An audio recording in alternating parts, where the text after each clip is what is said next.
Hi everyone. If you'd like to move to Switzerland, you aren't the only one. Switzerland is probably one of the most beautiful countries in the world and one of the best places to live in. So naturally, you, like a lot of other people, would like to make that move. But unlike the UK or Germany or the Netherlands, when it comes to the top countries that people want to move to, Switzerland is often not on that list. And there's a reason for that. But that's drastically changing with 15 Fortune 500 companies headquartered in Switzerland, including Nestle, Glencore, pharma giants like Novartis and Roche, Credit Suisse, Zurich Insurance Company, and more. Some other giants with offices in Switzerland include Deloitte, IBM, Cognizant, Procter & Gamble, IKEA, just to name a few. Which basically means job opportunities which didn't exist earlier are now there. Which is why in today's video, I'm going to be telling you why you should move to Switzerland for a job, what the requirements are, how to get a work visa for Switzerland, how to get a job in Switzerland, and what it's going to cost you. I'm Ashika, and on this channel, we talk about moving across the world for that dream job or to study. Drop me a comment if you have any questions, and with that, let's dive in. Let's talk about why you should even consider Switzerland. Because when most people talk about moving to another country, Switzerland doesn't typically come up. For starters, apart from the fact that it's gorgeous and we all grew up learning about it from DDLJ and a bunch of David Dhawan movies, there's a lot more to Switzerland than its pristine landscapes. It's one of the top 10 economies by GDP per capita ranking. Though it's located in Europe, Switzerland is not a part of the EU or the EEA, but Swiss nationals have the right to live and work freely across the EU because of an agreement in place. There's also a lot to love about Switzerland thanks to the money you can make. The average salary in Switzerland is 78,785 Swiss francs per year, which is equivalent to 71,387 pounds a year, or approximately 75 lakhs. The salaries in Switzerland are also some of the highest in Europe. To give you an idea, the median salary in the UK is 34,000 pounds.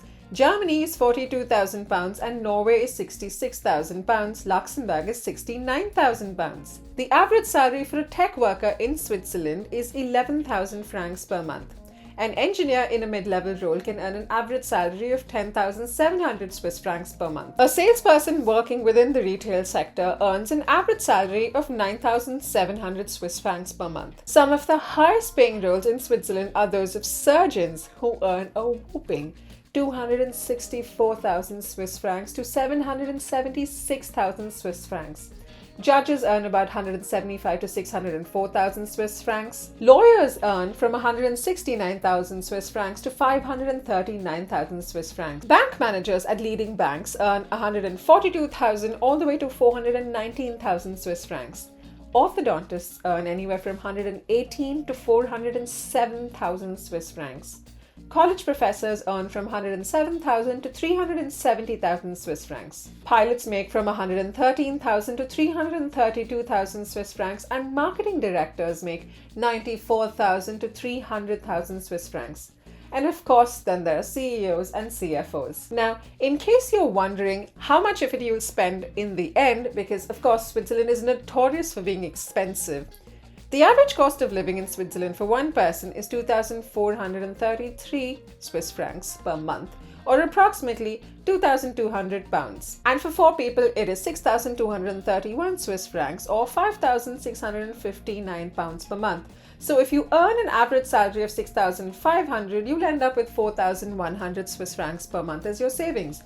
That's close to 4 lakhs a month. And apart from this, there's also a silver lining here. Unlike many top EU countries and the UK, Switzerland's tax system is a lot more lenient, with low tax brackets of 15 to 35% versus the 40 to 45% in a lot of other European countries, meaning you don't lose a lot of your money. And the best part, taxes are applied to households and not to individuals. So that means less tax implications for families. And a very important factor for you to consider: with a work permit, you should be able to take along your partner or your spouse and your children with you to Switzerland. You can also take your grandparents or your grandchildren along, but that's only if you are a member of an EU or an EEA state.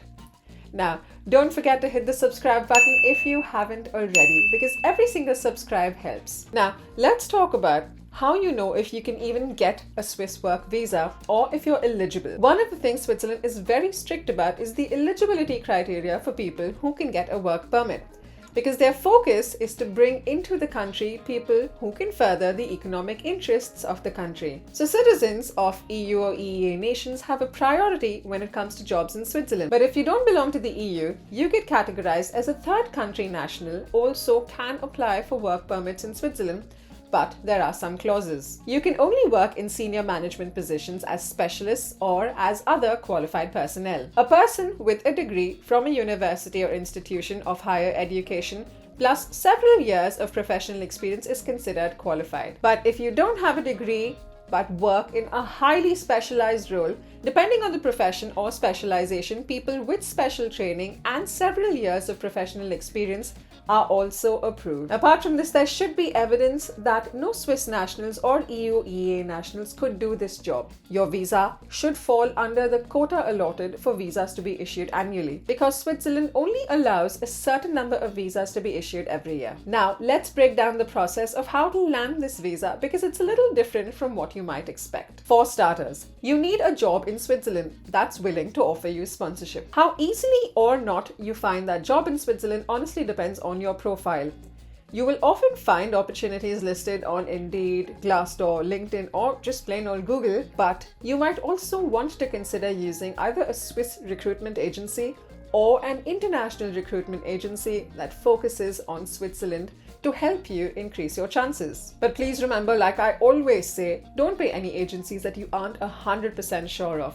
Ensure you aren't going to be scammed by going with trustworthy names or using agencies that somebody you know personally has used successfully in the past. Now, step 2 is getting all of your documentation in place. When you apply for a work visa, you'll need your filled in and signed long stay visa application forms, and you'll need 3 copies of them. You'll also need your job contract with 2 copies, a passport with at least 2 blank pages, copies of your passport pages, passport size photographs, previous work experience letters, copies of your educational certificates, your CV, and you'd need an appointment with the Swiss consulate or the embassy or the agency that represents Switzerland in your country. And on that day, you'd have to submit the application personally. Next, your employer would have to apply for your residence permit. Your residence permit is the same as your work permit in Switzerland, and there are 3 types of permits.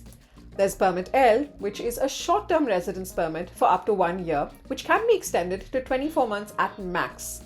And it only allows you to work for one specific employer and one company. Then there's Permit B, which is also a 1-year permit. But unlike Permit L, the good news is that this can be renewed every year. The not so good news is that you will have to work for the same employer and stay in the same canton. A canton is basically a district in Switzerland, and there are 26 of them. Once you've spent 10 continuous years in Switzerland on Permit B, you will be eligible to apply for Permit C or permanent residence. With Permit C, you can work for anyone, live anywhere, and also be self-employed. The process here is that your employer would first send out an application for your work permit at the local canton. They will then need to prove that this role could not be filled in by anyone locally or anyone from the EU or EEA. After this, the canton will review your application. If it's approved, it will send it to the SEM. While this is going on, you will need to apply for your work visa in Switzerland. Switzerland has a couple of types of visas. There's Category C visas that is issued for up to 90 days in any 180-day period, and you can use this visa for tourism, visiting your families or friends, participating in sports events or cultural events, or attending short businesses or attending school to study. Then there's Category D visas for stays exceeding 90 days. You will need a Category D visa if you wish to work in Switzerland, if you want education or vocational training or family reunification. Based on the SEM's approval, once you apply for your visa at your consulate or your visa agency, you will receive your visa and then you'll be able to travel to Switzerland. Once you enter, you'll have 14 days to register at the Residence Registry Office through the local cantonment migration offices, as you won't be able to start work without registering. Now, there's a neat little flowchart that you can check out if you're confused on this whole process. On average, a work permit in Switzerland costs about 100 Swiss francs. And that's it. You're all set. I hope this video helped, and if it did, leave a like on this video and drop me a comment if you have any questions. Thank you for watching.